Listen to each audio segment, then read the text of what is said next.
பாடுறா வரண்டா டேய் கம்பேக் கொடுக்குறேன்டா அப்படின்னு சொல்லிட்டு சும்மாவே தான் உட்காந்துருக்கணும். நீங்கள் மென்டல் ஆனாலும் பரவாயில்ல, இந்த வீடியோ ஃபுல்லாக பாருங்கள். செத்துரு ஏண்டா அப்போல்லாம் விட்டுப்புட்டு இப்போ வந்து செத்துடுறேன்னா எப்படிலாம் வீணாக்கலாம், எப்படிலாம் ஒழிச்சு கட்டலாம், எப்படிலாம் இருக்கலாம். இந்த சைடு பலதாக கற்றுக்கலாம்.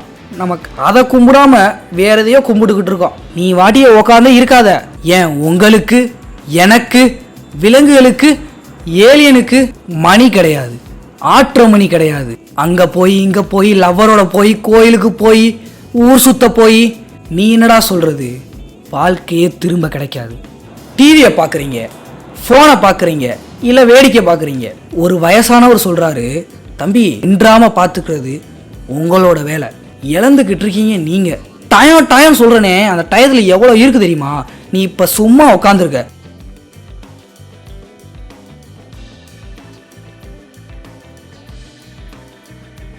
டைம் ரொம்ப முக்கியமானது. ஆனால் உலகத்தில் டயத்தை பற்றி பேசுகிறதுக்கு எவ்வளவோ பேர் இருக்காங்க, நிறைய பேர் இருக்காங்க. நேரம் எல்லாருக்கும், ஏன் உங்களுக்கு, எனக்கு, விலங்குகளுக்கு, ஏலியனுக்கு, இந்த உலகத்துக்கு எல்லாத்துக்குமே டைம்ன்றது எல்லாருக்கும் சேமானது, சமமானது, சமமாக தான் கொடுக்கப்பட்டது. ஆனால் வாழ்க்கையில் எல்லாருக்கும் சமமாக கிடைக்காதது என்ன தெரியுமா?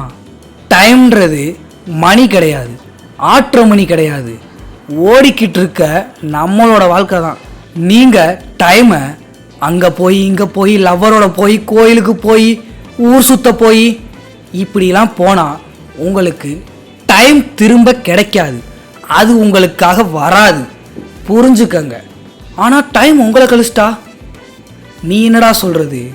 வாழ்க்கையே திரும்ப கிடைக்காது. டைம் தான் முக்கியமே. நீங்கள் அதை விட்டுப்புட்டு சும்மா உட்காந்துருக்கீங்க. எவ்வளவோ இருக்குது, டைம் ஒவ்வொரு நொடியையும் நீங்கள் வீணாக்குறீங்க. எவ்வளவோ இருக்குது, நேரம் இருக்கும்போது அதை யூஸ் பண்ணியிருக்கவே மாட்டாங்க. அப்புறம் பின்னால் நேரமே இருக்காது. அப்போ யோசிப்பாங்க, என்னடா வாழ்க்கை, செத்துடலாம் போல இருக்கும் அப்படின்னு சொல்லுவாங்க. அவங்களாம் சொல்கிறது என்னடா, செத்துரு ஏண்டா அப்போல்லாம் விட்டுப்புட்டு இப்போ வந்து செத்துடுறேன்னா நேரத்தை கரெக்டாக யூஸ் பண்ணுங்க. ஒவ்வொரு நொடியும் நம்மளுக்கு முக்கியம். டைம் சாதாரண டைம், அதுக்கேண்டா எவ்வளோ பேச்சு பேசுகிற, இன்னும் எவ்வளவோ வருஷம் இருக்குது, எவ்வளவோ நேரம் இருக்குது அப்படின்னு கேட்க தோணும். டைம் ஓடிக்கிட்டே தான் இருக்கும். உன்னை கூப்பிட்டு வச்சு, டே தம்பி நான் சுற்றிக்கிட்டே இருக்கேன் நீ வந்துரு அப்படின்னு வந்து அது வந்து நின்று உனக்காக ஒன்றும் சொல்லாது. நீயா போகணும், நேரத்தோடு நீயும் கடந்து போய்கிட்டே இருக்கணும். அதுக்காக விட்டு புட்டு நீ வாட்டியை உக்காந்தே இருக்காத. இப்போ சொல்கிறதான், இந்த வீடியோவை சும்மா உட்காந்து ரீல்ஸ் சொல்லிக்கிட்டே இருப்பால, அவனுக்கு ஷேர் பண்ணிவிட்டு இதை பாருங்கள். ஒரு நாளில் 24 மணி நேரம்.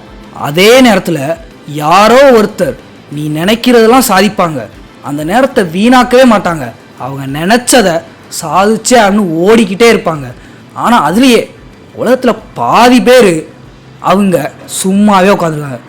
நேரம் தால, இந்த வருஷம் என்ன, இந்த வருஷம் அடுத்த வருஷம் பாடுறா வரண்டா டேய் கம்பேக் கொடுக்குறேன்டா அப்படின்னு சொல்லிட்டு சும்மாவே தான் உட்காந்துருக்கணும். நேரத்தை மதிக்க கற்றுக்குங்க. நேரம் தான் எல்லாமே. டைம் உங்கள் கையில் தான் இருக்குது. சும்மா உட்காந்து நேரத்தை கழிக்காதீங்க. அப்படி சும்மா உட்காந்தாலும் டிவியை பார்க்குறீங்க, ஃபோனை பார்க்குறீங்க, இல்லை வேடிக்கை பார்க்குறீங்க, அந்த 1 மணி நேரம் சும்மா உட்காருங்க. யோசிங்க, இவ்வளோ நம்ம என்ன பண்ணோம், எவ்வளோ நேரத்தை வீணடிச்சிருக்கோம், அந்த மாதிரி யோசிச்சுக்கிட்டே இருங்க. அந்த 1 மணி நேரத்துலையாவது யோசிக்கவா செய்யுங்க. அதாவது ஒரு பிரயோஜனமாவது இருக்கும். இல்லைன்னா டைம் ஒரு நாள் உங்களை யூஸ் பண்ணிட்டு போய்கிட்டே இருக்கும். ஏன் ஒரு நாள் யூஸ் பண்ணுறது? இப்போயே அது வாட்டிக்கு அது வேலையை பார்த்து யூஸ் பண்ணிட்டு போய்கிட்டே இருக்குது. நம்ம தான் யூஸ் இல்லாமல் உக்காந்துருக்கோம். அதனால் புரிஞ்சுக்கங்க. டைமை பற்றி ஏன் இவ்வளோ பேசுகிறேன்னா, டைம் தான் இப்போ நம்மளுக்கு எல்லாம் ஒரு கடவுளே. நமக்கு அதை கும்பிடாம வேறு எதையோ கும்பிட்டுக்கிட்டு இருக்கோம்.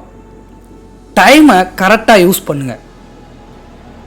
டைமை பற்றி இவ்வளோ பேசுகிறதுனால நீங்கள் எப்படியும் மென்டல் ஆகிருப்பீங்க. டைம் தான் எல்லாம். நீங்கள் மென்டல் ஆனாலும் பரவாயில்ல, இந்த வீடியோ ஃபுல்லாக பாருங்கள். டைமை பற்றி ஏன் சொல்கிறேன்னு உங்களுக்கு இப்போ தெரியாது. நீங்கள் முன்னாடின்ற பாரு பின்னாடி யோசிப்பீங்க. அப்போ தெரியும், இவன் சொன்னானே டைம் எவ்வளோ முக்கியம்னு. அப்போ தெரியும். இந்த வீடியோவை திரும்ப வந்து பாருங்கள், இல்லை இந்த வீடியோவை ஷேர் பண்ணுங்கள். இந்த உலகத்தில் டைம் எல்லாருக்கும் சமந்தான். அந்த உலகத்தை ரெண்டாக பிரிங்க. இந்த சைடு டைம்ன்றதை கரெக்டாக யூஸ் பண்ணுறாங்க. அப்படி இந்த சைடு வந்தோம்னா டயத்தை எப்படிலாம் வீணாக்கலாம், எப்படிலாம் ஒழிச்சு கட்டலாம், எப்படிலாம் இருக்கலாம், இந்த சைடு பலதாக கற்றுக்கலாம். இந்த சைடு அவங்க கரெக்டாக டயத்தை கண் மாதிரி யூஸ் பண்ணுறாங்க. இந்த வீடியோவை பார்த்துட்டாவதும் இந்த சைடு இருக்கவங்க கொஞ்சமாவது மாறுவாங்க அப்படின்னு நான் நினைக்கிறேன். இந்த வீடியோவை ஃபுல்லாக பாருங்கள் ப்ளீஸ். இந்த வீடியோவில் இப்போயாவது நீங்கள் திருந்துங்க. இதில் பாதி உலகம் அப்படியே வீணாக்குது டயத்தை. அந்த டயம் எவ்வளோ முக்கியம். டயம் சொல்கிறேனே, அந்த டயத்தில் எவ்வளோ இருக்குது தெரியுமா? நீ இப்போ சும்மா உட்காந்துருக்க, அந்த நேரத்தில் எவ்வளவோ சம்பாரிச்சுக்கிட்டு இருக்காங்க, எவ்வளோ ஒர்க் பண்ணிக்கிட்டு இருக்காங்க. ஆனால் நம்ம இப்படி சும்மா உட்காந்தே இருக்கோம். இங்கிட்டு இந்த உலகத்தை பாருங்கள். இந்த உங்கள் உலகத்தில் இருக்காதீங்க. இந்த உலகத்தில் எவ்வளவோ நடக்குது. நீங்கள் அந்த ஒரே உலகத்தில் உட்காந்துருக்கீங்க. இந்த உலகத்துக்கு வந்து கற்றுக்கிட்டு இந்த உலகத்துக்கு வாங்க. ஒரு வயசானவர் சொல்கிறாரு, தம்பி நான் பணம் இல்லாததால் கவலைலாம் படலை, எனக்கு அப்போ இருந்த நேரம் இப்போ கிடைக்கல. அவர் அழுகிறாரு, தேம்பி அழுகிறாரு. அவ்வளோ நேரம், அவ்வளோ காலம், அவ்வளோ வருஷத்தை நான் வீணடிச்சிட்டேன்டா அப்படின்னு சொல்கிறாங்க. ஆனால் நம்ம இப்படி தான் இருப்போம். இந்த வீடியோவை பார்த்து மாறுங்க. அப்படி மாறலைனாலும் நீங்களாம் வாழ்க்கையில் கற்றுக்கிட்டு வந்துடுவீங்க எப்படியாவது.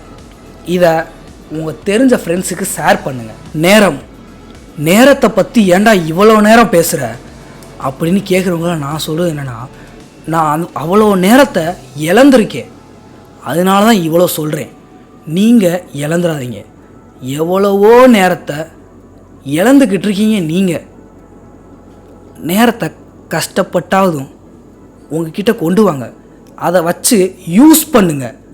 அதை விட்டுட்டு போய் ஃப்ரெண்ட்ஸு கூட டீ குடிக்கிறது, சும்மா வெட்டியாக ஏரியாவுக்குள்ளே உட்காந்து கதை பேசுகிறது, ஊர் சுற்றுறது, டிவி பார்க்குறது, ஃபோன் பார்க்குறது, ஏதாவது படத்தை டவுன்லோட் பண்ணி பார்க்க வேண்டியது, இதெல்லாம் விட்டுட்டு நேரம்னா என்ன, இந்த வீடியோவை திரும்ப கூட போட்டு பாருங்கள் ரிப்பீட்டாக. நான் என்னெல்லாம் சொல்லியிருக்கேன்னு உங்களுக்கு புரியும். அப்படியும் புரியலைன்னா இதுக்காகவே நான் இன்னொரு வீடியோ போடுறேன். நீங்கள் டைம்னு கமெண்ட் பண்ணுங்கள். உங்களுக்காக உங்கள் ஸ்டைல்லையே நான் அதை விளக்குறேன். உங்களுக்கு ஏற்ற மாதிரியே அந்த வீடியோ நான் கொண்டு வரேன். எப்படிலாம் டைமை சேவ் பண்ணலாம், எப்படிலாம் டைமை யூஸ் பண்ணலாம், எப்படிலாம் டைம்னா இப்படி தான் யூஸ் பண்ணணும், அதை நான் உங்களுக்கு சொல்லித்தரேன். கடிகார முள் ஓடிக்கிட்டே தான் இருக்கும். ஆனால் உங்கள் வாழ்க்கை நின்றாமல் பார்த்துக்கிறது உங்களோட வேலை.